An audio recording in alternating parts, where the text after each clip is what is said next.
könül dağlanırsa, gözyaşlarım çağlanırsa, günde bir yol ağladarsın, ara bir yol güldür beni.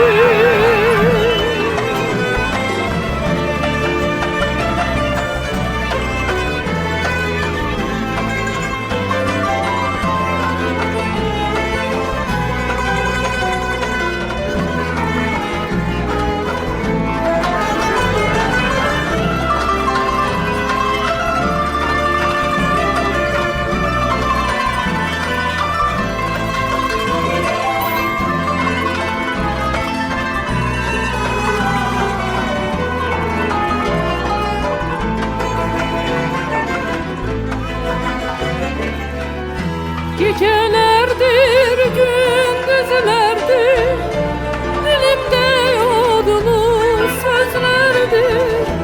Gecelerdir, gündüzlerdir, dilimde yodulu sözlerdir. Ah o gözler neye gözlerdir, öldürür dindirir beni. Ah o gözler neye gözlerdir, öldürür dindirir beni.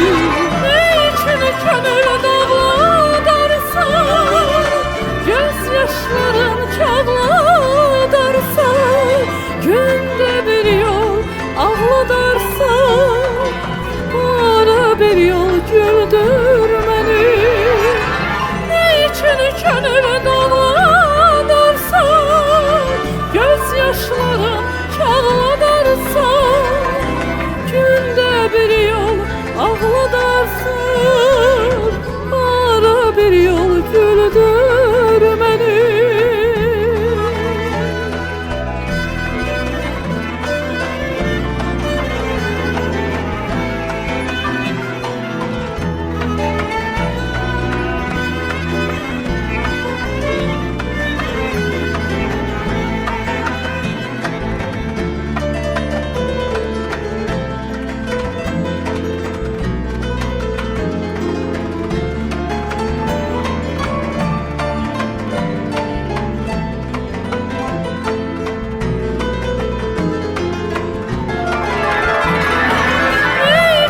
Könül dağladarsa, gözyaşlarım çağladarsa, günde bir yol ağladarsa, bana bir yol güldür beni. Niçin könül